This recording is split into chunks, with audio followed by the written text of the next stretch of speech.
박살내라. 전부 수장시켜라. 한국 놈들이 접근하면 즉시 발포해라. 이란 혁명수비대의 거친 명령이 호르무즈 해협을 뒤덮었습니다. 미국조차 예상치 못했던 이란의 기습적인 유조선 납포 사건에 전 세계는 충격에 빠졌습니다. 만약 이대로 한국이 굴복했다면 이란은 호르무즈 해협의 통제권을 완전히 장악하고 세계 에너지 패권을 휘두를 수 있었기 때문입니다. 어떻게 미 해군도 파악하지 못한 경로로 한국 따위가 저렇게 빨리 접근한 거죠? 처음에는 우리 미 오함대 분석실조차 한국이 무모한 자살 행위를 하는 것이 아니냐며 의심의 시선을 보냈습니다. 숫자와 데이터로 볼 때 한국 구축함 한 척이 이란의 미사일 고속정 23척을 상대하는 것은 불가능에 가까웠으니까요. 하지만 한국은 그동안 비밀리에 숨겨온 이거즈 현장에서 직접 증명해 보였고, 그제야 미국은 이란이 아니라 대한민국이 중동의 판도를 바꿀 진정한 최상위 포식자라는 사실을 깨달았습니다. 도대체 세계 최강대국인 미국이 이란의 도발을 지켜만 보던 상황에서 한국을 전적으로 신뢰하게 만든 비밀무기 이것은 무엇일까요? 한국 해군은 무엇을 보여주었기에 살기등등하던 23척의 미사일 고속정들이 총 한 발 쏘지 못하고 스스로 길을 터주며 뒷걸음질 치게 된 것일까요? 당신이 몰랐던 대한민국 해군의 전율 돋는 승리의 기록이 지금부터 시작됩니다. 구독과 좋아요는 큰 힘이 됩니다. 사랑합니다. 안녕하세요. 저는 로버트 스털링입니다. 바레인의 주둔한 미 해군 오함대 사령부에서 지난 23년간 정보 분석관으로 근무하며 전 세계 바다에서 일어나는 수많은 교전과 충돌을 데이터로 기록해온 인물이죠. 저는 숫자가 거짓말을 하지 않는다고 믿는 사람입니다. 함정의 배수량과 미사일의 사거리 그리고 실전 경험의 횟수가 곧 승패를 결정짓는 유일한 지표라고 확신하며 살아왔습니다. 하지만 2021년 1월 4일 그날 새벽 제가 목격한 광경은 제가 평생 쌓아온 모든 데이터 체계를 근본적으로 뒤흔들어 놓았습니다. 새벽 3시 22분 바레인의 분석실 안에는 숨 막히는 긴장감이 감돌았습니다. 모니터 위로 붉은색 경고등이 요란하게 전멸하기 시작했고, 호르무즈 해협 한복판에서 한국 국적의 유조선 한국해미호가 이란 혁명수비대에 의해 납포되었다는 긴급타전이 들어왔습니다. 명분은 환경오염이었지만 우리는 모두 그 본질을 꿰뚫고 있었습니다. 한국, 내 은행에 동결된 70억 달러라는 거대 자금을 받아내기 위한 이란의 명백한 인질극이었죠. 저는 즉시 위성 화면을 확대했습니다. 한국 해미호 주위로 이란의 미사일, 고속정들이 마치 굶주린 늑대 떼처럼 달려들어 포위망을 형성하고 있었습니다. 그 광경을 보며 제 옆자리에 있던 동료 분석관 마크가 비웃음 섞인 목소리로 말했습니다. 한국인들은 참 운이 없군. 저들은 분명 며칠 동안 항의하는 척하다가 결국 조용히 돈가방을 챙겨 이란으로 갈 거야. 그게 저들의 익숙한 전술이니까. 저 역시 마크의 말에 고개를 끄덕이며 동의했습니다. 제가 가진 데이터베이스 속의 한국 해군은 평화 유지 활동에는 성실할지 몰라도 이런 극단적인 중동의 화약고에서 실력을 행사할 수 있는 군대는 아니었기 때문입니다. 특히 상대는 미국조차 골머리를 앓는 이란 혁명수비대였습니다. 그들은 호르무즈 해협의 지형을 손바닥 보듯 꿰뚫고 있고 수십 척의 고속정과 지대한 미사일로 무장한 집단입니다. 반면 한국은 거리가 너무 멀었고 무엇보다 이런 상황에서 무력을 동원할 결단력이 없을 것이라는 게 우리 분석팀의 오만한 결론이었습니다. 우리는 한국이 외교적 수사로 점철된 입장문을 발표하며 시간을 끌 것으로 예상했습니다. 그런데 사건 발생 8분 후 레이더 화면 구석에서 아주 작고 푸른 점 하나가 나타났습니다. 처음에는 단순한 상선이거나 항로를 이탈한 어선이라고 생각했습니다. 하지만 그 점이 움직이는 궤적과 속도를 확인한 순간 분석실의 모든 요원이 일제히 키보드에서 손을 떼었습니다. 그 푸른 점은 현재 위치에서 이란의 포위망을 향해 직선으로 돌진하고 있었습니다. 속도는 무려 30노트였습니다. 해군 전문가라면 누구나 압니다. 30노트라는 속도는 단순히 빠르게 가는 수준이 아닙니다.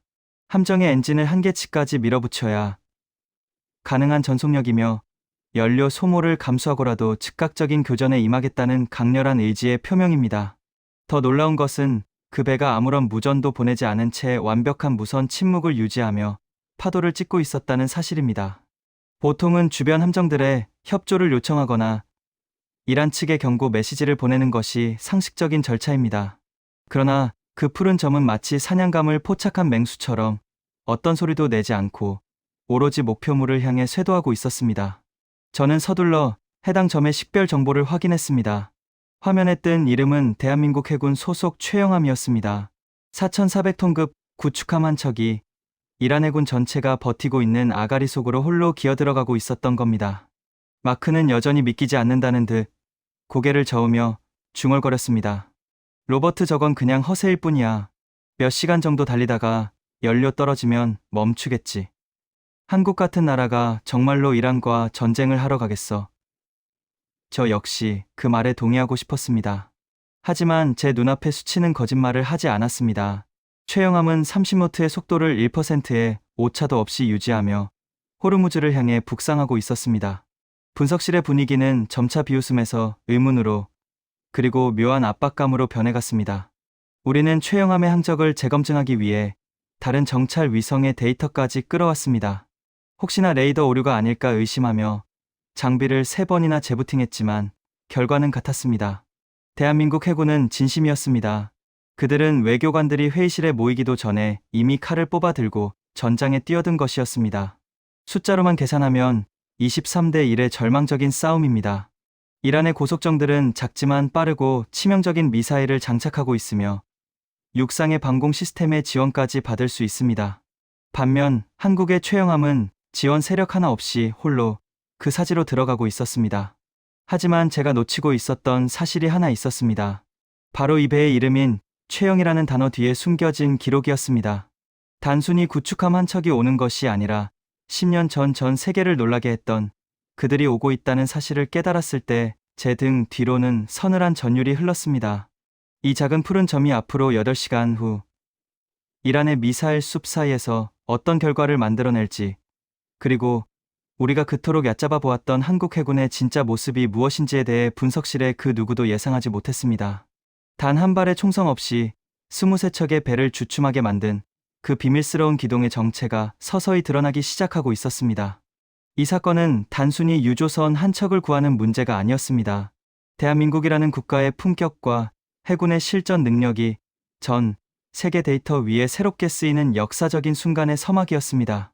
레이더 화면 위에서 15초마다 갱신되는 푸른 점의 궤적은 갈수록 기괴할 정도로 정교해졌습니다. 저는 분석실의 메인 컴퓨터 옆에 위치한 보조 모니터를 통해 최영함의 가스터빈 엔진 출력과 예상 연료 소모량을 실시간으로 계산해 보았습니다. 30노트라는 속도는 단순히 빠른 수준이 아니라 함정의 모든 기계적 역량을 한계치까지 쥐어짜야 가능한 수치입니다. 보통의 순항 속도보다 2배 가까이 빠른 이 속도를 수백 해리 동안 유지한다는 것은 함정에 가해지는 물리적 부하가 엄청나다는 것을 의미하죠. 제 옆에서 이를 지켜보던 시스템 관리관은 연신 고개를 저으며 레이더 수신기에 문제가 있는 것이 분명하다고 소리쳤습니다. 그는 데이터 수신 오류일 확률이 매우 높다며 장비의 보정 작업을 시작했습니다. 인공위성 신호와 해상 레이더 데이터가 충돌하고 있다는 것이 그의 주장이었습니다. 그는 한국 같은 나라의 구축함이 이런 악조건에서 30노트를 일정하게 유지하는 것은 물리적으로 불가능하다며 제게 확신에 찬 눈빛을 보냈습니다. 하지만 보정 작업을 거친 후에도 화면 속의 숫자는 단 1의 오차도 없이 30노트를 유지했습니다. 그것은 장비의 오류가 아니라 한국 해군의 의지 그 자체였던 것입니다. 저는 그제야 깨달았습니다. 저들은 지금 단순히 이동하고 있는 것이 아니라는 사실을 말입니다. 저 속도는 이란 혁명수비대를 향해 날리는 무언의 압박이자 반드시 우리 국민을 구출해내겠다는 대한민국이라는 국가의 서슬퍼런 결의와도 같았습니다. 이때 분석실의 스피커를 통해 들려오는 주변 함정들의 교신 내용은 더욱 가관이었습니다. 호르무즈 인근을 항해하던 주변국들의 상선들은 물론이고 상황을 감시하던 다른 국가의 군함들도 한국 함정의 비상식적인 기동에 당황한 기색이 역력했습니다. 도대체 저 푸른 점의 정체가 무엇이냐는 질문이 쏟아졌고 한국 측의 교신을 시도했다는 보고도 이어졌습니다. 하지만 한국 해군은 철저했습니다. 최영함은 단 한마디의 응답도 하지 않은 채 완벽한 무선 침묵을 지키고 있었습니다. 해군에서 무선 침묵이란 함정에서 발생하는 모든 전파를 차단하여 자신의 위치와 의도를 숨기는 전술입니다. 하지만 이렇게 대놓고 레이더에 노출된 상태에서 무선 침묵을 유지하는 것은 또 다른 의미를 내포합니다. 그것은 상대방과 대화할 의사가 전혀 없다는 뜻입니다. 외교적인 수사나 타협의 여지를 남기지 않고 오로지 행동으로 보여주겠다는 극단적인 선택이 느껴졌습니다. 미 오함대 사령부 내의 고위 장교들도 이 비정상적인 상황에 하나둘씩 분석실로 모여들기 시작했습니다. 그들은 팔짱을 낀 채 모니터를 응시하며 한국군이 저러다가 이란의 지대한 미사일 사거리 안으로 들어가면 순식간에 표적이 될 것이라고 수군거렸습니다. 일부 장교들은 한국 해군이 중동의 지정학적 위험을 너무 가볍게 보고 있다며 혀를 찼습니다. 이란은 호르무즈 해협 곳곳에 수백 개의 미사일 포대를 숨겨두고 있고 고속정들은 기습 공격에 특화된 전력입니다. 구축함 한 척이 전속으로 달려온다고 해서 해결될 문제가 아니라는 것이었죠. 하지만 제 생각은 조금 달랐습니다. 최영함의 항적을 추적하면 할수록 저것은 단순한 만용이 아니라는 확신이 들었습니다. 그들은 이란의 레이더망이 자신들을 포착하고 있다는 것을 알면서도 오히려 보란듯이 가장 빠른 길을 선택했습니다. 마치 적의 공격을 유도하기라도 하는 듯한 그 대담한 행보에 저의 의구심은 더욱 깊어만 갔습니다. 분석실의 분위기는 점차 한국에 대한 무시에서 기묘한 의문으로 변해가고 있었습니다. 처음에는 비웃던 동료들도 이제는 숨을 죽인 채 최영함이 이란이 설정한 심리적 저지선에 도달하기만을 기다리고 있었습니다. 데이터로만 전쟁을 분석하던 제게 한국 해군이 보여주는 이 압도적인 존재감은 일종의 문화적 충격이었습니다. 숫자로 환산할 수 없는 무언가가 저 푸른 점 안에 깃들어 있다는 느낌을 지울 수 없었죠. 과연 저들은 무엇을 믿고 저토록 당당한 것일까요? 단순히 배가 튼튼해서일까요? 아니면 우리가 알지 못하는 숨겨진 무언가가 있는 것일까요? 저는 다시 한번 최영함의 과거 기록을 훑어내려갔습니다. 그리고 마침내 이 배의 이름인 최영이라는 단어 아래 숨겨진 실제 작전 사례들을 하나하나 대조하기 시작했습니다. 그곳에는 평범한 수병들이 타고 있는 것이 아니었습니다. 실전의 화염 속을 뚫고 인질의 생명을 구해냈던 경험자들이 그 좁은 선실 안에 숨죽이며 작전 개시를 기다리고 있었던 겁니다. 이제 이란의 미사일, 고속정 23척과 한국의 구축함 한 척이 만나는 운명의 시간까지는 고작 몇 시간밖에 남지 않았습니다. 제가 믿어왔던 모든 통계와 전력 분석표가 무의미해지는 순간이 다가오고 있었고 호르무즈의 거친 파도 속에서 펼쳐질 이 소리 없는 대결의 긴박한 순간들을 저는 단 한순간도 놓치지 않고 기록해 나갔습니다. 화면 속 최영함은 여전히 무선 침묵을 지킨 채 이란의 미사일 숲을 향해 직선으로 파고들고 있었습니다. 오전 5시 40분 호르무즈 해협의 수평선 너머로 희뿌연 여명이 밝아오기 시작했습니다. 미 오함대 분석실의 공기는 이제 폭발 직전의 압력밥솥처럼 무겁게 가라앉아 있었습니다. 레이더 화면 속에서 북상하던 푸른 점 최영함이 드디어 이란 혁명수비대가 설정한 최종 경계선에 도달했기 때문입니다. 그 순간 모니터 위에는 최영함의 행적보다 훨씬 더 위협적인 붉은 점들이 폭포수처럼 쏟아져 나오기 시작했습니다. 이란의 반다르 아바스 기지에서 출격한 미사일 고속정들이었습니다. 한 척, 두 척 숫자를 세던 마크의 목소리가 점차 가늘게 떨렸습니다. 최종적으로 집계된 숫자는 무려 23척이었습니다. 이란은 단순히 유조선을 잡아둔 것에 그치지 않고 다가오는 한국의 구축함을 거대한 함정으로 몰아넣기 위해 자신들이 동원할 수 있는 최정예 고속정 편대를 전부 쏟아낸 것입니다. 23척의 고속정들은 한국 캐미오를 중심으로 부채꼴 모양의 거대한 포위 대형을 형성하며 바다를 메워나갔습니다. 이것은 전형적인 포위 전술로 한 척의 거대 함정을 수십 척의 작은 목표물이 사방에서 에워싸고 동시다발적으로 미사일을 퍼붓는 방식입니다. 아무리 최첨단 레이더와 방어 시스템을 갖춘 구축함이라 해도 사방 360도에서 날아오는 수십 발의 미사일을 모두 막아내는 것은 물리적으로 불가능에 가깝습니다. 데이터상으로 최영함이 생존할 확률은 급격히 곤두박질 쳤습니다. 분석실 내 선임 장교들은 이 광경을 보며 혀를 찼습니다. 한 명의 장령은 저건 용기가 아니라 무모함이라며 한국이 지금이라도 엔진을 끄고 협상을 시도해야 한다고 목소리를 높였습니다. 23대 1이라는 숫자는 단순한 열세가 아니라 곧 닥쳐올 참사를 의미하는 것이었으니까요. 하지만 포위망을 향해 돌진하는 최영함의 반응은 우리의 예상을 비웃기라도 하듯 차갑고 고요했습니다. 보통 이런 상황이라면 함정의 생존을 위해 회피 기동을 하거나 속도를 줄여 대화의 신호를 보내는 것이 정석입니다. 그러나 최영함은 오히려 30노트의 속도를 유지하며 이란 고속정들이 만든 포위망의 가장 두터운 정중앙을 향해 곧장 파고들었습니다. 마치 앞에 아무것도 없다는 듯이, 혹은 저 23척의 무장 괴물들이 자신을 건드리지 못할 것이라는 확신이라도 있는 듯한 기괴한 행보였습니다. 오전 6시가 가까워지자 호르무즈 해협의 수평선은 짙은 남색에서 불길한 붉은 빛으로 물들기 시작했습니다. 하지만 미 오함대 분석실 내부의 온도는 반대로 급격히 얼어붙고 있었죠. 레이더 화면을 가득 메운 23개의 붉은 점, 즉 이란 혁명수비대의 미사일 고속정 편대가 한국의 최영함을 향해 거대한 그물을 던지듯 포위망을 좁혀오고 있었기 때문입니다. 이것은 해전에서 가장 치명적이라고 평가받는 스워밍 전술이었습니다. 수십 척의 작은 고속정이 사방에서 달려들어 함정의 방어 체계가 감당할 수 없는 숫자의 미사일을 한꺼번에 퍼붓는 방식이죠. 아무리 최첨단 레이더를 갖춘 구축함이라 해도 360도 전 방향에서 날아오는 화력을 동시에 막아내는 것은 물리적인 한계가 분명했습니다. 저희 분석팀의 시뮬레이션 결과는 참혹했습니다. 이란의 고속정들이 장착한 C-802 계열의 지대함 미사일 재원을 고려할 때 최영함이 이 포위망 안에서 온전히 살아남을 확률은 통계적으로 거의 희박했습니다. 마크를 비롯한 동료 장교들은 이제 더 이상 비웃지 않았습니다. 대신 그들의 얼굴에는 저들은 이제 죽은 목숨이나 다름없다라는 비극적인 확신이 서려 있었죠. 이란 측의 통신망은 이미 폭발할 듯이 들끓고 있었습니다. 감청 장비를 통해 들려오는 이란 사령관의 목소리는 매우 날카롭고 고압적이었습니다. 한국 함정, 즉시 엔진을 정지하고 투항하라. 1분이라도 더 접근한다면 우리 함대 전체가 너희를 수장시킬 것이다. 라는 경고가 수십 차례 반복되었습니다.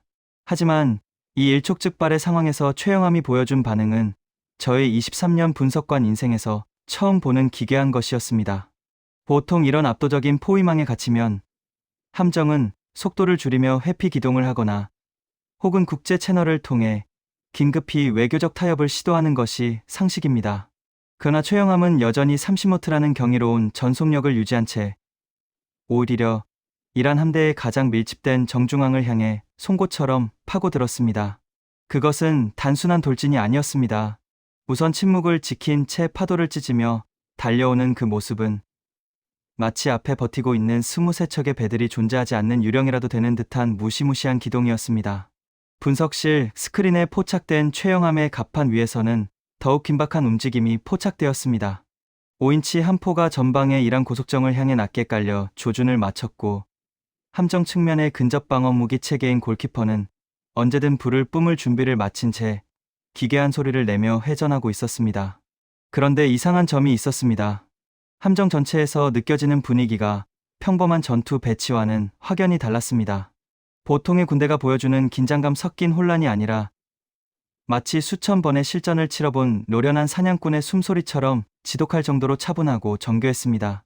이란의 고속정들이 최영함 주위로 이래리 이내까지 접근하며 파도를 일으키고 위협적인 기동을 시도했지만 한국의 구축함은 단 1도도 항로를 틀지 않았습니다. 이때부터 분석실 내의 공기는 조롱에서 의문으로, 그리고 마침내 실체를 알 수 없는 불안감으로 바뀌었습니다. 우리 미해군이 전 세계를 누비며 수많은 대치 상황을 겪어봤지만 이토록 압도적인 수적 열세 속에서 상대방의 신경을 긁는 듯한 강요된 침묵을 유지하는 군대는 본 적이 없었기 때문입니다. 이란 측은 한국이 아무런 대꾸도 하지 않자 오히려 더 당황한 기색이 역력했습니다. 왜 대답이 없는가? 진짜 쏠 생각인가? 라는 다급한 교신이 이란 고속정들 사이에서 오가기 시작했습니다. 말이 없다는 것은 협상할 의사가 없다는 뜻이며, 그것은 곧 상대를 섬멸하겠다는 가장 강력한 의사 표시이기도 합니다. 저는 최영함의 상공에서 정찰 위성이 전송하는 영상을 확대해 보았습니다. 갑판 위에는 링스 헬기 2대가 이미 엔진 가동을 시작했고, 헬기 도어 옆으로는 완전 무장한 특수부대원들이 거치된 기관총을 쥔 채 이란 함대를 차갑게 내려다보고 있었습니다. 그들의 자세는 훈련소에서 배운 정석적인 포즈가 아니었습니다. 몸에 밴 듯한 자연스러움과 적의 미세한 움직임도 놓치지 않겠다는 날카로운 살기가 위성 카메라를 통해서도 느껴질 정도였죠. 저들은 단순히 군복을 입은 청년들이 아니었습니다. 저 눈빛은 실전의 화염 속에서 적의 심장에 총알을 박아본 자들만이 가질 수 있는 냉혹함이었습니다. 데이터로만 전쟁을 분석하던 제게 한국 해군이 보여주는 이 압도적인 존재감은 일종의 경외심을 불러일으켰습니다. 숫자로 환산할 수 없는 무언가가 저 푸른 점 안에 깃들어 있다는 느낌을 지울 수 없었죠. 이란 해군은 23척이나 되는 배를 가지고도 단 한 척의 침묵하는 구축함 앞에서 선뜻 방아쇠를 당기지 못하고 주춤거리고 있었습니다. 그것은 물리적인 전력의 차이를 넘어선 보이지 않는 기세의 충돌이었습니다. 이란의 미사일 발사 버튼 위에 손을 올리고 있던 병사들은 최영함이 뿜어내는 그 차가운 기운에 압도당해 결단을 내리지 못하고 있었습니다. 저는 다시 한번 최영함의 작전 기록들을 거슬러 올라가기 시작했습니다. 도대체 무엇이 저 함정을 저토록 단단하게 만드는지, 그리고 왜 이란이라는 거대 세력이 저 작은 구축함 한 척 앞에서 이토록 망설이는지 그 근원적인 이유를 찾아야만 했습니다. 그리고 저는 마침내 데이터베이스의 가장 깊은 곳에서 10년 전 아덴만의 뜨거운 태양 아래에서 기록된 전설적인 문서 하나를 발견했습니다. 그 문서를 읽어 내려가는 순간 제 등 뒤로는 서늘한 전율이 흘렀고, 왜 지금 호르무즈 해협이 이토록 무겁게 가라앉아 있는지 비로소 이해할 수 있었습니다. 그곳에는 숫자로 설명할 수 없는 대한민국 해군만이 가진 가장 치명적인 기록이 담겨 있었습니다. 최영함은 이제 이란의 미사일 사거리 한복판을 유유히 가로지르고 있었습니다. 30노트의 속도는 여전했고 무선 침묵 또한 단 한 번도 깨지지 않았습니다. 하지만 이제 분석실에 그 누구도 한국군이 무모하다고 말하지 않았습니다. 대신 우리는 최영함의 갑판 위에 서 있는 그들이 누구인지, 그리고 그들이 10년 전 세계를 향해 보여주었던 그 잔혹할 정도의 완벽한 실전 능력이 무엇인지에 대해 숨을 죽이며 대조하기 시작했습니다.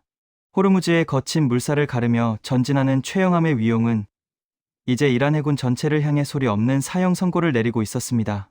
제가 최영함의 과거 작전 기록을 띄워놓은 서브 모니터에서 눈을 뗄 수 없었던 이유는 그곳에 적힌 수치들이 도저히 인간의 영역이라고 믿기 힘든 것들이었기 때문입니다. 2011년 1월 21일 아덴만 여명 작전이라는 짧은 제목 아래 기록된 데이터들은 제가 평생 분석해온 수만 건의 교전 기록 중에서도 가장 완벽하고도 잔혹한 결과값이었습니다. 소말리아 해적에게 피합된 3호 주얼리호를 구출하기 위해 투입된 최영함과 그 대원들은 단 7분 만에 상황을 종료시켰습니다. 해적 8명, 사살 5명, 생포, 그리고 인질 21명 전원 구출이라는 결과 뒤에는 아군 사상자 0명이라는 경이로운 숫자가 박혀 있었죠. 저는 이 수치를 보고 장비 오류를 의심하며 미 해군 특수전 사령부의 서버까지 접속해 대조해 보았습니다. 하지만 결과는 동일했습니다. 그것은 우리 미 해군 네이비실조차 경의를 표할 만큼 정교하고 압도적인 실전의 증거였습니다. 더욱 저를 전율케 한 것은 현재 최영함에 승선하고 있는 승조원들의 명단이었습니다. 저는 10년 전 아덴만 작전에 참여했던 대원들의 명단과 지금 호르무즈의 사지로 돌진하고 있는 최영함의 인명부를 일일이 대조하기 시작했습니다. 이름 하나가 일치할 때마다 제 손바닥은 기분 나쁠 정도로 축축하게 젖어갔습니다. 단순히 배만 같은 것이 아니었습니다. 당시 작전의 핵심이었던 저격수와 공격팀장, 그리고 조타수 등 주요 보직자들 중 상당수가 여전히 이 배의 갑판을 밟고 있었습니다. 10년이라는 세월이 흘렀음에도 그들은 마치 이 날을 기다려온 것처럼 다시 한번 최영함의 선실 안에서 이란 해군을 노려보고 있었던 겁니다. 이것은 단순한 군함이 아니었습니다. 실전의 화염 속에서 적의 심장을 꿰뚫어 본 사신들이 응축되어 있는 거대한 무기 그 자체였습니다. 저는 이 사실을 즉시 분석실의 실시간 보고서에 업데이트했습니다. 한국 해군이 단순히 구축함 한 척을 보낸 것이 아니라 세계 최고의 실전 경험을 가진 베테랑들을 보냈다는 사실을 말입니다. 분석실 내 장교들의 반응도 급격하게 반전되었습니다. 아덴만 작전의 실제 기록 영상을 입수해 스크린에 띄우자 비웃던 목소리들은 순식간에 사라지고 무거운 침묵만이 흘렀습니다. 화면 속에서 한치의 망설임도 없이 해적을 진압하는 한국 대원들의 정밀한 사격술과 한 몸처럼 움직이는 조직력을 확인한 장교들은 연신 헛기침을 하며 자세를 고쳐 잡았습니다. 로버트, 저들은 진짜들이야. 마크가 떨리는 목소리로 중얼거렸습니다. 총을 쏴본 군대와 쏴보지 않은 군대는 하늘과 땅 차이입니다. 그리고 저들은 그 중에서도 가장 확실하게 적의 숨통을 끊어본 자들이었습니다. 이란 해군 역시 이 정보를 뒤늦게 확인한 모양이었습니다. 감청되는 교신 내용에서 그들의 당혹감이 그대로 전해졌습니다. 아덴만의 그 배가 맞느냐는 질문이 사령부와 고속정들 사이에서 쉴 새 없이 오갔고 확인되었다는 답변이 들려오자 활기차던 이란의 무전망은 일순간 얼어붙었습니다. 23척의 고속정이 겹겹이 쌓아 올린 수적 우위라는 성벽이 실전 기록이라는 보이지 않는 칼날 앞에 무너지기 시작한 것입니다. 숫자는 여전히 이란이 앞서 있었지만 티세라는 보이지 않는 영역에서는 이미 최영함이 이란 해군 전체를 압도하고 있었습니다. 저는 이 기묘한 역전 현상을 데이터로 기록하며 대한민국 해군이라는 존재에 대해 품어왔던 제 오만함을 뼈저리게 반성했습니다.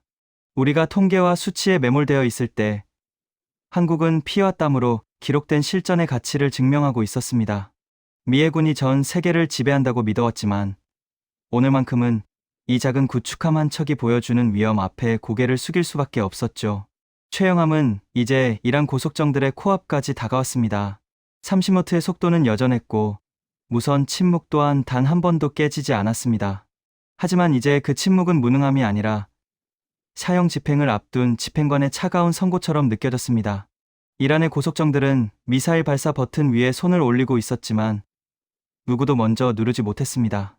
저 배를 건드리는 순간 자신들에게 닥쳐올 결과가 무엇인지 10년 전의 기록이 너무나도 선명하게 경고하고 있었기 때문입니다. 이 무거운 침묵이 바다를 지배하기 시작하자 이란 해군 내부에선 우리가 예상치 못한 균열이 발생하기 시작했습니다. 23척의 함대를 지휘하던 이란 사령관은 분명 수적 우위를 바탕으로 한국군을 압박하려 했지만 오히려 자신이 쳐놓은 포위망 안으로 스스로 걸어 들어온 한 척의 거대 구축함에 의해 심리적으로 압사당하고 있었습니다. 무기 체계의 숫자가 아닌 그 무기를 쥔 인간의 무게감이 전장을 어떻게 지배할 수 있는지 대한민국 해군은 아무런 말도 없이 증명해 보이고 있었습니다. 저는 이 소름 끼치는 대치의 정점에서 최영함 갑판 위에 서 있을 그들의 눈빛을 상상했습니다. 10년 전 바다를 피로 물들였던 그 차가운 이성이 이제 호르무즈의 푸른 물결 위로 투영되고 있었습니다. 최영함의 엔진 소리가 이란 고속정들의 선체를 울리기 시작했고 이제 그 어떤 데이터로도 예측할 수 없는 심리전의 영역이 본격적으로 열리고 있었습니다. 최영함이 이란 해군이 설정한 이른바 심리적 사선인 오해리 지점에 도달한 순간 분석실의 모든 모니터는 일제히 비명에 가까운 경고음을 내뱉었습니다. 데이터상으로 이 거리는 이란의 고속정들이 보유한 단거리 대함 미사일이 가장 치명적인 명중률을 기록하는 구간입니다. 미 오함대의 전술 시뮬레이션 결과는 최영함의 침몰 가능성을 극단적으로 높게 점치고 있었죠. 하지만 그 절망적인 수치를 바라보던 제 동료 마크는 이제 더 이상 숫자를 입에 담지 않았습니다. 그는 떨리는 손으로 커피잔을 내려놓은 채 화면 속에서 거대한 파도를 일으키며 돌진하는 푸른 전만을 응시하고 있었습니다. 분석실 내 요원들 사이에서도 기묘한 기류가 흐르기 시작했습니다. 처음 한국 해군을 비웃던 그 오만한 냉소는 이미 오래전에 사라졌고 그 자리에는 같은 해군으로서 느끼는 전율과 실체를 알 수 없는 경외심이 가득 들어찼습니다. 주변 해역에서 이 일촉즉발의 대치 상황을 지켜보던 주변국들의 반응은 더욱 격렬했습니다. 영국 해군의 호위함 연락관은 저희 측에 긴급 전문을 보내 한국 해군이 도대체 어떤 지시를 받았기에 저토록 거침이 없는 것이냐며 당황한 기색을 감추지 못했습니다. 평소 냉정하기로 소문난 일본의 해상자위대 연락관조차 저 기동은 자살 행위에 가깝다. 한국군이 국제법적 충돌을 각오한 것이냐며 저희에게 정보를 구걸하다시피 물어왔죠. 저는 그들의 질문에 대답하는 대신 최영함의 엔진 출력과 항적 데이터를 다시 한번 정밀하게 들여다보았습니다. 최영함은 선을 넘기 직전 오히려 속도를 미세하게 더 높였습니다. 30노트에서 31노트까지 엔진의 한계를 시험하는 듯한 그 속도는 이란 해군에게 던지는 마지막 통보와도 같았습니다. 우리는 너희의 경고 따위는 듣지 않으며 오로지 우리의 길을 가겠다는 거대한 의지의 발현이었습니다. 저는 최영함의 상공에서 실시간으로 전송되는 정찰 위성 영상을 보며 경악을 금치 못했습니다. 함정의 갑판 위에 위치한 링스 헬기 2대가 이미 엔진 가동을 시작하며 이륙 준비를 마친 상태였기 때문입니다. 미 해군의 작전 교범에 따르면 이런 고밀도 분쟁 지역에서 적의 대공 미사일 사거리 안으로 헬기를 띄우는 것은 매우 위험한 도박입니다. 하지만 한국군은 망설임이 없었습니다. 2대의 헬기는 마치 거대한 날개를 펴는 독수리처럼 갑판을 박차고 솟구쳐 올랐습니다. 헬기들은 이란 고속정들의 머리 위 150m 상공까지 낮게 하강하여 선회하기 시작했습니다. 이것은 노골적인 압박이었습니다. 우리는 너희의 모든 움직임을 위해서 내려다보고 있으며 언제든 공격할 준비가 되어 있다는 무언의 선언이었습니다. 분석실 내의 레이더 감시관은 이 장면을 보며 신호 체계가 꼬인 것이 아닌지 연신 장비를 재검점했습니다. 그는 한국군이 이토록 대담한 저공 비행을 감행하는 이유를 도저히 수치화할 수 없다며 답답해했습니다. 보통의 군대라면 적의 대공망 사거리 밖에서 정찰을 수행하는 것이 원칙이지만 한국 해군은 그 원칙보다 더 상위의 가치, 즉 압도적 기세를 택한 것이었습니다. 저는 그들의 기동 경로를 다시 한번 정밀 분석했습니다. 최영함이 통과하고 있는 해역은 수심이 얕고 암초가 많아 대형 구축함이 30노트로 달리기에는 극도로 위험한 구간이었습니다. 미해군조차 훈련 시 기피하는 구역이었지만 최영함은 마치 자신의 앞마당을 거니는 것처럼 한치의 오차도 없이 가장 험난한 경로를 타고 이란의 포위망을 돌파하고 있었습니다. 이때 감청 장비에 잡힌 이란 측의 반응은 실로 충격적이었습니다. 처음에는 고함을 지르며 발포 명령을 준비하던 이란 지휘관들의 목소리가 점차 당황과 공포로 물들어가고 있었습니다. 그들은 한국의 헬기들이 자신들의 함교 바로 위를 스쳐 지나갈 때마다 비명을 지르며 상부의 대응 방안을 물었습니다. 하지만 이란 사령부 역시 결단을 내리지 못했습니다. 23척의 고속정이 둘러싸고 있는데도 단 한 척의 구축함과 2대의 헬기가 뿜어내는 압도적인 기세에 눌려버린 것입니다. 분석실 스크린에 표시된 이란 함정들의 신호는 미세하게 흔들리고 있었습니다. 그들은 한국 함정의 진로를 막기 위해 앞으로 나서야 했지만 최영함의 30노트 전속 전진 앞에 감히 뱃머리를 돌리는 배는 단 한 척도 없었습니다. 저는 이 모든 과정을 기록하며 한 가지 중요한 변화를 감지했습니다. 분석실 내 요원들의 관심이 이제 결과가 아닌 원인으로 이동하기 시작한 것입니다. 처음에는 한국이 이길 수 있을까? 라는 의문이었다면 이제는 도대체 저들은 어떤 훈련을 받았기에 저토록 차분할 수 있는가? 라는 경외 섞인 질문이 터져 나왔습니다. 우리는 한국 해군의 훈련, 강도와 특수부대의 교육 과정을 다시 검토했습니다. 영하의 날씨에 얼음물을 뚫고 훈련하는 그들의 모습과 한 발의 실수를 용납하지 않는 정밀 사격 훈련 데이터를 접한 요원들은 뒤로서 고개를 끄덕였습니다. 숫자로 기록되지 않았던 한국군의 진짜 힘은 바로 극한의 환경에서 단련된 인간의 정신력이었던 것입니다. 최영함은 이제 이란 고속정들 사이를 칼날처럼 가로지르며 유조선의 코앞까지 도달했습니다. 이란의 포위망은 여전히 존재했지만 그것은 이미 기능을 상실한 허울뿐인 장벽에 불과했습니다. 한국의 특수부대원들이 헬기 문 밖으로 몸을 내밀어 이란 함정들을 차갑게 내려다보는 장면이 위성 카메라에 잡혔을 때 분석실 안은 찬물을 끼얹은 듯 고요해졌습니다.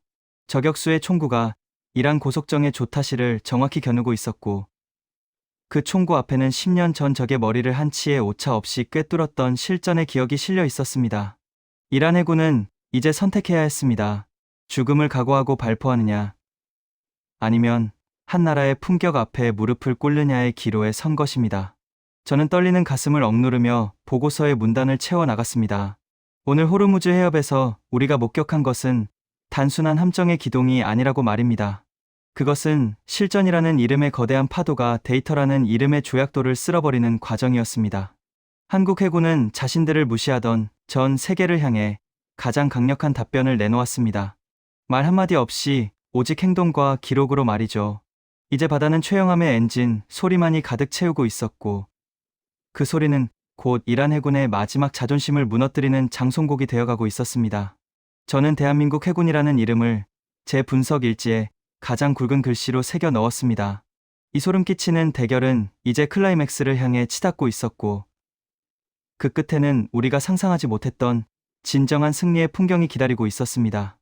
무전기는 여전히 지지직거리는 잡음만을 내뱉었지만 그 정적은 세상 그 어떤 고함보다 크게 이란의 심장부를 타격했습니다.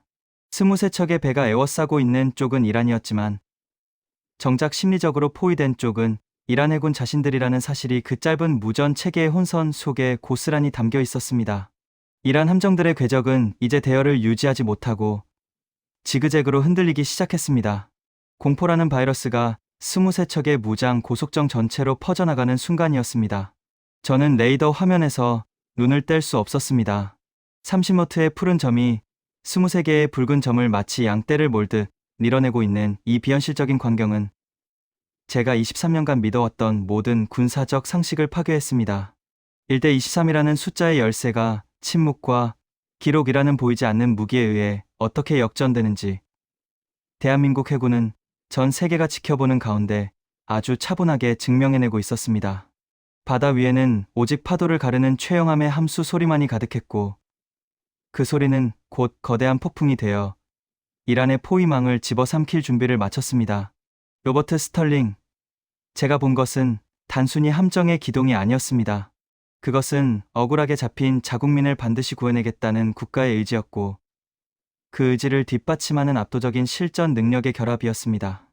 이란 해군이 왜 결국 방아쇠를 당기지 못했는지, 왜 그들이 스스로 길을 터줄 수밖에 없었는지에 대한 해답은 이제 그들의 일그러진 포위망이 증명해주고 있었습니다. 저는 마침내 이 작전의 핵심 키워드를 보고서 첫 줄에 적어 넣었습니다. 그것은 각인된 공포였습니다. 오전 9시 45분 호르무즈 해협의 수평선은 이미 정오의 태양보다 뜨거운 열기로 타오르고 있었지만 이 오함대 분석실의 거대한 스크린 위에서 벌어지는 광경은 차갑다 못해 시릴 정도의 냉기가 감돌고 있었습니다. 23개의 붉은 점과 1개의 푸른 점이 엉켜있는 모습은 마치 거대한 폭탄의 초읽기를 보고 있는 듯한 착각을 불러일으켰죠. 하지만 그 긴장의 색채가 조금씩 변하기 시작했습니다. 23척의 이란 고속정들이 형성하고 있던 완벽한 기하학적 포위망이 미세하게, 아주 미세하게 일그러지기 시작한 것입니다. 저는 실시간 전술 데이터 분석기를 통해 이란 함정들의 미세한 진동과 기동 변화를 추적했습니다. 데이터는 명확한 신호를 보내고 있었습니다. 이란 해군의 지휘 체계에 심각한 심리적 과부하가 걸렸다는 신호였습니다. 저와 마크를 포함한 분석실의 요원들은 이제 결과가 아닌 원인에 집중하기 시작했습니다. 처음에는 한국이 살아남을 수 있을까라는 의문으로 시작된 관찰이 이제는 도대체 무엇이 저들을 저토록 단단하게 만드는가라는 근원적인 탐구로 변모한 것입니다. 저는 레이더 시스템에 표시되는 수치들이 혹시나 기상이나 해류의 영향으로 인한 오류가 아닌지 재차 검증에 들어갔습니다. 보통 대규모 함대가 대치할 때 발생하는 레이더 간섭 현상을 고려하더라도 이란 함정들의 신호는 비정상적으로 흔들리고 있었습니다. 그것은 기계적인 결함이 아니라 배를 조종하는 인간의 손길이 흔들리고 있다는 증거였습니다. 반면 최영함을 나타내는 푸른 점은 여전히 직선을 그리며 이란 함대의 중심부를 향해 파고들고 있었습니다. 이때 감청 장비를 통해 들려온 이란 내부의 교신은 실로 가관이었습니다.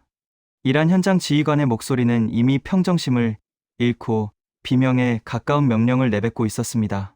저 배는 멈추지 않는다. 대체 저들은 죽음이 두렵지 않은 건가? 발포 허가를 달라라는 외침이 들려왔습니다. 하지만 테헤란 사령부의 답변은 지독할 정도로 신중했습니다. 절대 먼저 쏘지 마라. 저들은 10년 전 그 기록을 가진 자들이다. 한 발이라도 빗나가는 순간 우리 함대 전체가 감당할 수 없는 결과를 맞이할 것이다 라는 답변이 돌아왔습니다. 이란 수뇌부조차 10년 전 아덴만에서 보여준 한국 해군의 그 무자비할 정도의 정확도를 기억하고 있었던 것입니다. 기록은 거짓말을 하지 않습니다. 단 7분 만에 상황을 종료시켰던 그 칼날 같은 정밀함이 이제 자신들의 목줄을 겨누고 있다는 사실에 이란 해군은 거대한 공포에 사로잡혔습니다. 분석실 내의 분위기는 이제 한국을 얕보던 시선에서 그들의 시스템과 결의를 분석하는 방향으로 완전히 선회했습니다. 주변국 해군들의 반응도 실시간으로 쏟아졌습니다. 인도양에서 작전 중이던 프랑스 함정은 우리 측에 보낸 전문에서 한국 해군의 기동은 마치 전설 속의 기사처럼 당당하다며 저들이 보여주는 침묵의 압박은 현대해전에서 보기 드문 고도의 심리전이라고 평가했습니다. 처음에 한국 해군을 군대 취급도 하지 않던 마크는 이제 의자에 깊숙이 기댄 채 아무 말도 하지 못했습니다. 그가 믿어왔던 톤수와 화력의 우위라는 논리는 한국군이 보여주는 실전적 위압감 앞에서 아무런 힘도 쓰지 못하고 산산조각 났기 때문입니다. 오전 10시 정각 마침내 첫 번째 실질적인 변화가 레이더에 포착되었습니다. 포위망의 우측 끝단을 지키던 이란 고속정 24번 함이 갑자기 항로를 이탈하여 외곽으로 물러나기 시작한 것입니다. 저는 즉시 해당 함정의 엔진 출력과 항적을 분석했습니다. 기계적 결함으로 보기에는 너무나 질서정연한 퇴각이었습니다. 곧이어 감청된 무전에서는 엔진 과열로 인한 일시적 후퇴라는 궁색한 변명이 들려왔지만 우리는 모두 알고 있었습니다. 그것은 공포를 견디지 못한 첫 번째 탈영병의 모습이었습니다. 스무세척이 만들었던 철벽 같은 성벽에 작은 균열이 생긴 것입니다. 그리고 그 균열은 도미노처럼 번져나갔습니다. 옆에 있던 함정들도 동요하기 시작했습니다. 한국의 최영함이 30노트의 속도를 유지하며 24번 함이 빠져나간 공간을 향해 함수를 틀자 주변에 있던 이란 고속정 세척이 약속이라도 한 듯 일제히 거리를 벌리며 물러섰습니다. 분석실 요원들은 이 광경을 보며 탄성을 내뱉었습니다. 세상에 저들이 스스로 길을 열고 있어 마크가 믿을 수 없다는 듯 소리쳤습니다. 23대 1이라는 수치가 주는 압도적인 힘의 균형이 단 한 척의 구축함이 뿜어내는 기세에 눌려 종이장처럼 구겨지고 있었습니다. 저는 이 현상을 정밀 검증하기 위해 당시의 위성 관측 데이터를 다시 돌렸습니다. 최영함의 함장은 이란 대열의 가장 심리적으로 취약한 지점을 정확히 파고들고 있었습니다. 이것은 훈련으로만 되는 영역이 아닙니다. 상대를 압도하는 자신감과 실전에서 다듬어진 감각이 결합했을 때만 가능한 예술적인 압박이었습니다.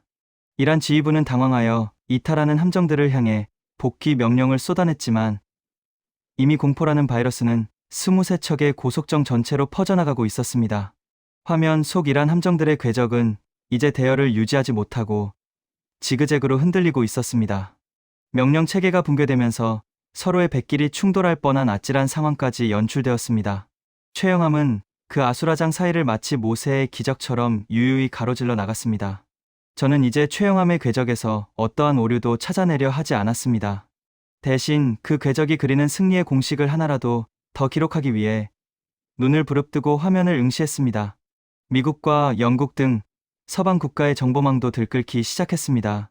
실시간으로 전송되는 보고서들에는 한국 해군의 침묵 기동이 이란 함대에 괴멸적인 심리 타격을 입히고 있다는 내용이 담겼습니다. 우리는 처음 가졌던 의심이 얼마나 부끄러운 것이었는지 재차 확인했습니다. 우리가 숫자로만 전쟁을 판단하려 할 때 한국은 국가의 명예와 국민의 안전이라는 가장 숭고한 가치를 실전 능력으로 증명하고 있었습니다. 저는 이제 이 작전의 결과가 아니라 그 원인에 대해 깊이 고찰하기 시작했습니다. 도대체 한국은 무엇을 위해 저토록 완벽한 침묵을 유지하는가? 그리고 저들의 침묵이 이란의 고함보다 왜 더 강력한 무기가 되는가에 대한 해답을 찾고 싶었습니다. 이란 함대의 내부 교신은 이제 혼돈을 넘어 절망에 가까워졌습니다. 발포 권한을 가진 함장들은 최영함의 한 포가 자신들의 조타시를 정확히 겨냥하고 있다는 사실에 몸서리쳤습니다. 위성 카메라에 잡힌 이란 병사들은 구명조끼를 챙겨 입거나 밥판 아래로 몸을 숨기는 등 전투 의지를 완전히 상실한 모습이었습니다. 반면 최영함의 갑판 위는 여전히 정돈되어 있었고 특수부대원들은 미동도 없이 자신들의 위치를 지키고 있었습니다. 그 극명한 대비가 화면을 통해 전달될 때마다 분석실의 요원들은 고개를 저으며 감탄했습니다. 저는 보고서의 중간 내용을 수정했습니다.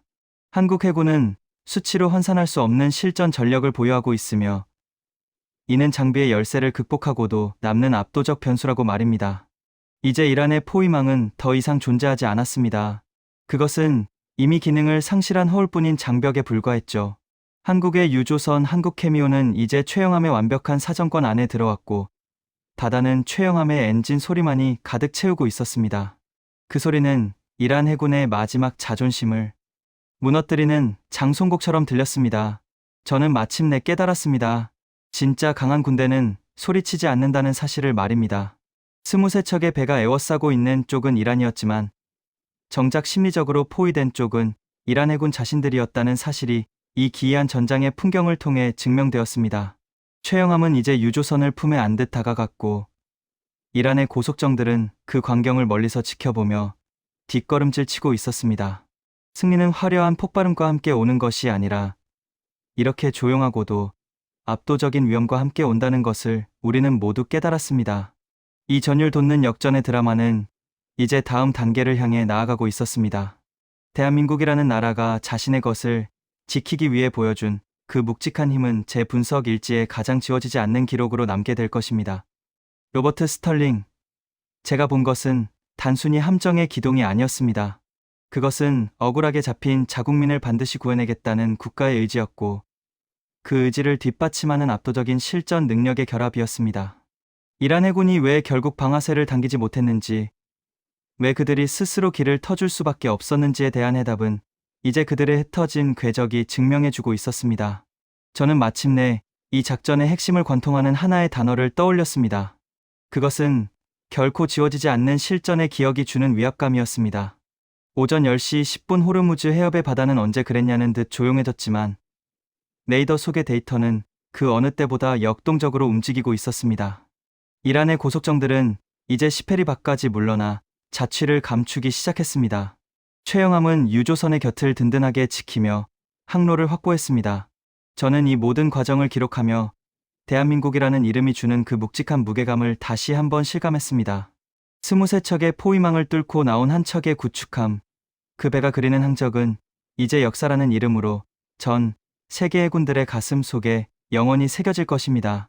저는 마지막 데이터를 저장하며 깊은 안도의 한숨을 내쉬었습니다. 긴 밤이 지나고 이제야 비로소 진정한 아침이 밝아오고 있었습니다. 대한민국이라는 이름이 주는 그 묵직한 자부심이 바레인의 분석실을 넘어 전 세계로 뻗어나가는 순간이었습니다. 최영함은 유조선과 나란히 서서 이제 안전한 해역을 향해 방향을 틀었습니다. 이란 해군은 더 이상 그들의 뒤를 쫓지 못했습니다. 이미 영혼까지 압도당한 그들에게는 그럴 용기조차 남아있지 않았기 때문입니다. 저는 화면 속 최영함을 보며 생각했습니다. 진짜 강함은 드러내는 것이 아니라 행동으로 증명하는 것이며 그 진심이 전달될 때 세상은 뒤로소 그 앞에 무릎을 꿇게 된다는 것을 말입니다. 오늘 대한민국은 세상을 향해 그 진리를 보여주었습니다. 저는 이제 이 전율 돋는 기록의 다음 장을 정리하기 위해 펜을 다시 들었습니다. 최영함의 선체 위로 부서지는 태양빛은 그 어느 때보다 찬란했습니다. 23대 1이라는 수치를 비웃으며 돌아가는 그 뒷모습은 승자의 여유가 가득했습니다. 환호성도 축배도 없었지만 그 고요한 복귀야말로 대한민국 해군이 가진 진짜 매력이자 품격이었습니다. 저는 이 보고서가 전 세계로 타전될 때 그들이 보여줄 반응을 상상하며 조용히 미소 지었습니다. 이제 세계는 대한민국을 단순히 경제 강국이 아닌 자신의 것을 끝까지 지켜낼 줄 아는 진정한 실력의 강자로 기억하게 될 것입니다. 운명의 시간은 지나갔고 이제 위대한 기록의 완성이 기다리고 있었습니다. 대한민국 조용하지만 결코 잊히지 않을 그 이름이 호르무즈 해협의 역사 속에 깊이 각인되는 순간이었습니다. 오전 10시 5분 드디어 호르무즈 해협의 바다 위에 이란이 그어놓은 최후의 심리적 마지노선이라 불리는 오에리 지점에 최영함의 함수가 닿았습니다. 미 오함대 분석실의 모든 모니터는 일제히 붉은 전멸등을 내뿜으며 전장의 감도는 살기등등한 긴장감을 실시간으로 타전하고 있었습니다. 이것은 단순한 접근이 아니었습니다. 주권 국가가 설정한 경계선을 정면으로 들이받는 행위이자 이란 해군에게 방아쇠를 당기라고 강요하는 것이나 다름없는 극단적인 상황이었죠. 저희 분석팀이 가동한 전술 시뮬레이션 결과는 최영함의 침몰 확률을 데이터상으로 매우 높게 계산해냈습니다. 이란의 고속정 23척이 일제히 대한 미사일을 발사한다면 최영함의 근접 방어 시스템인 골키퍼만으로는 그 거대한 화망을 뚫어낼 물리적 방법이 사실상 전무했기 때문입니다. 하지만 그 절망적인 수치를 바라보던 제 동료 마크는 이제 더 이상 통계 따위를 입에 담지 않았습니다. 그는 떨리는 손으로 식어버린 커피잔을 내려놓은 채 화면 속에서 거대한 파도를 일으키며 돌진하는 푸른 전만을 응시하고 있었습니다. 분석실 내 요원들 사이에서도 기묘한 정적이 흘렀습니다. 처음 한국 해군을 비웃던 그 오만한 냉소는 이미 오래전에 사라졌고 그 자리에는 한 인간으로서 그리고 같은 해군으로서 느끼는 전율이 가득 들어찼습니다. 주변 해역에서 이 일촉즉발의 대치 상황을 지켜보던 영국 해군과 프랑스 해군의 연락관들도 저희 측에 긴급 전문을 보내오기 시작했습니다. 그들은 한국 해군이 도대체 어떤 확신을 가졌기에 저토록 거침이 없는 것이냐며 경악을 금치 못했습니다. 저는 그들의 질문에 대답하는 대신 최영함의 가스터빈 엔진 출력과 항적 데이터를 다시 한번 정밀하게 들여다보았습니다. 최영함은 선을 넘기 직전 오히려 속도를 미세하게 더 높였습니다. 30노트에서 32노트까지 엔진의 한계를 시험하는 듯한 그 속도는 이란 해군에게 던지는 마지막 통보와도 같았습니다. 우리는 너희의 경고 따위는 듣지 않으며 오로지 우리의 국민을 구하겠다는 국가의 의지를 꺾지 않겠다는 선언이었습니다. 이란 측의 마지막 교신이 들려왔습니다. 발포 1분 전이라는 사형 선고와도 같은 말이었지만 목소리는 기묘하게 흔들리고 있었습니다. 23척의 배가 에워싸고 있는 쪽은 이란이었지만 정작 심리적으로 포위된 쪽은 이란 해군 자신들이라는 사실이 그 짧은 무전 체계의 혼선 속에 고스란히 담겨 있었습니다. 그 순간 화면 속에서 믿기지 않는 광경이 벌어졌습니다. 최영함이 이란 함대의 중심부를 통과하는 찰나 정면에 서 있던 세 척의 이란 고속정이 갑자기 항로를 좌우로 크게 꺾으며 길을 터주기 시작한 것입니다. 모세의 기적이 바다를 가른 것이 아니라 인간의 본능적인 공포가 바닷길을 열고 있었습니다. 저는 눈을 의심하며 위성 카메라의 배율을 최대한으로 높였습니다.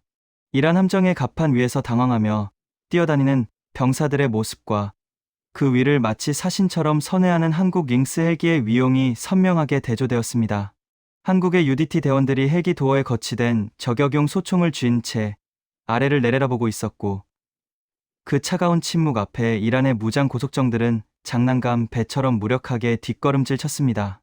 분석실 안은 일순간 찬물을 끼얹은 듯 고요해졌습니다. 누구도 입을 열지 못했습니다. 23대 1이라는 압도적인 숫자의 우위가 실전의 화염을 뚫고 온 베테랑들의 기세 앞에 얼마나 무력하게 무너질 수 있는지 우리는 똑똑히 목격했습니다. 저는 이 현상의 원인을 규명하기 위해 데이터를 다시 분석했습니다. 과연 이란은 왜 쏘지 못했을까라는 의문이 머릿속을 떠나지 않았기 때문입니다. 결론은 명확했습니다. 이란 사령관의 망설임은 단순히 정치적 판단 때문이 아니었습니다. 그것은 최영함이 가진 실전의 기록, 즉 10년 전 아덴만에서 보여준 무자비할 정도의 완벽한 진압 능력이 이란 병사들의 무의식 속에 각인되어 있었기 때문입니다. 실전 근육이 기억하는 공포는 명령보다 강했습니다. 저 배를 건드리는 순간 자신들의 배는 불바다가 될 것이며 단 한 명도 살아남지 못할 것이라는 생존 본능이 그들의 방아쇠를 묶어버린 것이었습니다. 전 세계군 관계자들이 모여있는 정보망은 이제 찬사로 가득 찼습니다. 미국 펜타곤의 한 분석관은 한국 해군이 오늘 인류 해군사에서 가장 품격 있는 승리를 거두었다며 이 작전의 심리전술을 교본에 실어야 한다고 사적인 전문을 보내오기도 했습니다. 처음에는 한국을 실전 경험 없는 군대라고 비웃었던 저희 분석실의 분위기도 이제는 완전히 바뀌어 있었습니다. 한 요원은 우리가 한국을 얕보았던 것을 사과해야 한다며 저들은 경험을 넘어선 무언가를 가지고 있다고 고개를 숙였습니다. 관심은 이제 승패의 결과에서 대한민국이라는 나라가 가진 저력이 무엇인지 그 원인으로 급격히 이동하기 시작했습니다. 도대체 무엇이 저 청년들을 저토록 강하게 만들었는지, 그리고 대한민국이라는 국가는 자기 국민을 지키기 위해 얼마나 치밀하게 준비해왔는지에 대해 전 세계가 주목하기 시작했습니다. 최영함은 이제 이란의 겹겹이 쌓인 포위망을 완벽하게 찢어버리고 유조선, 한국 캐미오의 바로 옆에 멈춰섰습니다. 4,400톤의 거대한 구축함이 작은 유조선을 품어 안듯 호위하는 그 모습은 마치 든든한 아버지가 자식을 지키러 온 듯한 숭고함마저 느껴졌습니다. 이란의 고속정들은 이제 멀찍이 떨어져서 그 광경을 무력하게 지켜볼 뿐이었습니다. 미사일 발사 준비 신호는 모두 사라졌고 대신 철수 명령을 내리는 다급한 신호들만이 감청 장비를 가득 채웠습니다. 저는 일지에 이 순간을 기록하며 손끝이 떨리는 것을 멈출 수 없었습니다. 2021년 1월 5일 오전 10시 20분 대한민국 해군은 총성 한 발 없이 세계에서 가장 위험한 해협의 주인이 되었습니다. 이것은 단순히 배가 크고 무기가 좋아서 얻은 결과가 아니었습니다. 그것은 침묵을 무기로 삼을 줄 아는 지혜와 적의 영혼을 꿰뚫어보는 결의, 그리고 국민의 생명을 끝까지 책임지겠다는 국가의 품격이 만들어낸 결과였습니다. 저는 23년 동안 수많은 전쟁터를 데이터로 분석해왔지만 오늘처럼 가슴이 뜨거워지는 작전은 본 적이 없었습니다. 숫자가 지배하는 세상을 살고 있다고 믿었지만 오늘 대한민국 해군은 그 수치를 뛰어넘는 인간의 위대함을 제게 가르쳐 주었습니다. 로버트 스털링이라는 한 분석관의 기록 속에 대한민국은 이제 가장 강렬한 상징으로 남게 되었습니다. 최영함의 링스 헬기가 다시 갑판으로 내려앉고 특수부대원들이 장비를 정리하는 모습이 위성 화면에 잡혔을 때 분석실의 모든 요원이 기립하여 화면 속 한국군에게 무언의 경의를 표했습니다. 승리는 화려한 폭발음과 함께 오는 것이 아니라 이렇게 조용하고도 압도적인 위험과 함께 온다는 것을 우리는 모두 깨달았습니다. 이제 최영함은 유조선을 이끌고 조용히 회항을 준비하고 있었습니다. 이란의 고속정들은 이미 수평선 너머로 흩어져 자취를 감췄습니다. 거칠게 몰아치던 호르무즈 해협의 긴장은 이제 안도와 감동의 물결로 바뀌어 가고 있었습니다. 저는 보고서의 다음 장을 넘기며 이 조용한 승리가 가져올 세계 해상 물류의 변화를 적어 내려가기 시작했습니다. 오늘 우리가 본 것은 단지 유조선 한 척의 구출이 아니라 한 국가가 전 세계를 향해 내놓은 가장 강력한 실력의 증명이었기 때문입니다. 대한민국 조용하지만 결코 잊히지 않을 그 이름이 호르무즈 해협의 역사 속에 깊이 각인되는 순간이었습니다. 오전 11시 30분 드디어 레이더 화면 위에 붉은 점들이 수평선 너머로 완전히 흩어졌습니다. 23척의 이란 미사일, 고속정들이 마치 썰물처럼 빠져나간 자리에 오직 푸른색 점 하나인 최영함과 그 곁을 지키는 유조선 한국해미호만이 선명하게 남았습니다. 미 오함대 분석실의 대형 스크린에 비친 이 광경은 지난 8시간 동안 우리가 목격한 모든 비현실적인 순간들의 완벽한 결말이었습니다. 저는 떨리는 손으로 마우스를 움직여 마지막 상황 보고서를 작성하기 시작했습니다. 23년 동안 전 세계의 분쟁을 숫자로 기록해왔지만 오늘처럼 자판 위에 놓인 손가락이 무겁게 느껴진 적은 없었습니다. 수치와 통계로는 도저히 설명할 수 없는 인간의 결의와 한 국가의 품격이 제 보고서의 빈칸을 가득 채우고 있었기 때문입니다. 가장 먼저 확인한 것은 유조선에 탑승해 있던 선원들의 상태였습니다. 위성 카메라를 최대로 확대하자 최영함에서 발진한 고속단정이 한국해미호의 현측에 접안하는 모습이 보였습니다. 완전 무장한 특수부대원들이 신속하게 갑판으로 뛰어올라 선교를 장악하고 억류되어 있던 선원들의 신변을 확보했습니다. 놀라운 것은 그 과정 역시 지독할 정도로 조용했다는 사실입니다. 보통의 군대라면 확성기를 통해 승전고를 울리거나 자신들의 공적을 대대적으로 선포하며 축제 분위기를 만들었겠지만 한국 해군은 달랐습니다. 그들은 마치 매일 하던 일상을 수행하는 사람들처럼 묵묵히 선원들의 건강 상태를 체크하고 선체의 안전을 점검했습니다. 감청 장비를 통해 들려온 한국 측의 짧은 교시는 제 가슴을 먹먹하게 만들었습니다. 우리는 대한민국 해군이다. 이제 안심해도 좋다. 우리가 여러분을 집으로 데려가겠다라는 한마디가 전부였습니다. 화려한 수사도 승리에 대한 도취도 없었지만 그 어떤 말보다 강한 울림으로 분석실 전체에 퍼져나갔습니다. 이 장면을 지켜보던 분석실 요원들의 시선은 이제 완전히 바뀌어 있었습니다.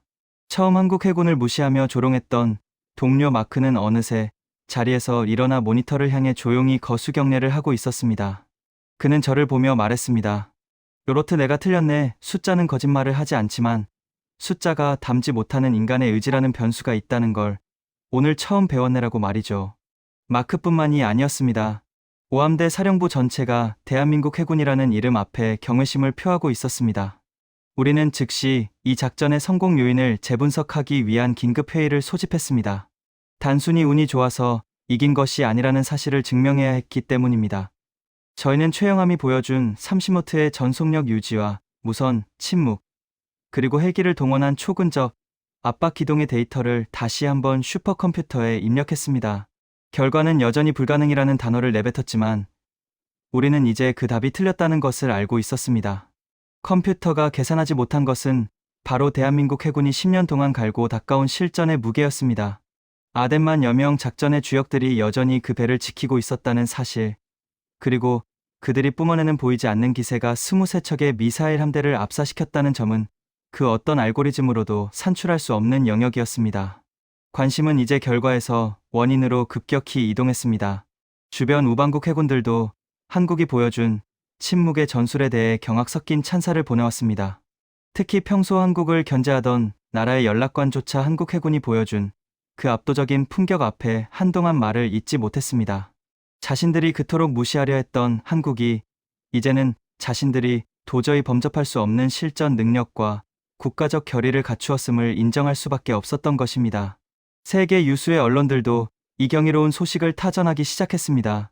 주요 매체들은 속보를 통해 한국의 구축함 한 척이 이란의 거대 함대를 총성 한 발 없이 무너뜨렸다는 소식을 전 세계에 알렸습니다.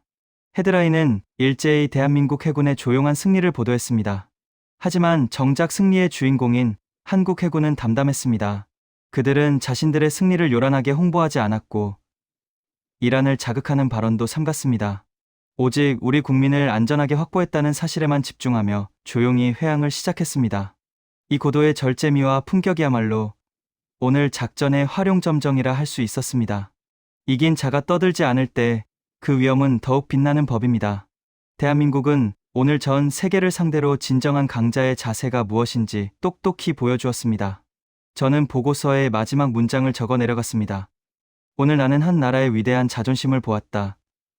그들은 작지만 결코 약하지 않았으며 침묵 속에서도 세상을 뒤흔들 수 있는 힘을 가지고 있었다. 23척의 포위망은 무너졌고 대한민국이라는 이름은 이제 호르무즈의 푸른 파도 위에 영원한 기록으로 남게 될 것이다라고 말입니다. 저는 23년 분석관 인생의 모든 명예를 걸고 이 작전을 인류 해군 사상 가장 완벽한 승리 중 하나로 정의했습니다.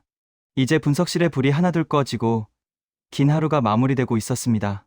창밖으로 보이는 바레인의 바다는 언제 그랬냐는 듯 평온했지만 제 마음속에는 대한민국 해군이 남긴 거대한 항적이 지워지지 않는 낙인처럼 새겨져 있었습니다. 최영함과 한국해미호가 수평선 너머로 완전히 사라지는 그 순간까지 저는 화면에서 눈을 뗄 수 없었습니다. 태양은 저물어가고 있었지만 대한민국 해군이 보여준 국격의 빛은 그 어느 때보다 찬란하게 빛나고 있었습니다. 환호성도 축배도 없는 조용한 복귀였지만 그 침묵이야말로 세상에서 가장 웅장한 승전가였습니다. 저는 이제 가벼운 마음으로 보고서를 전송했습니다.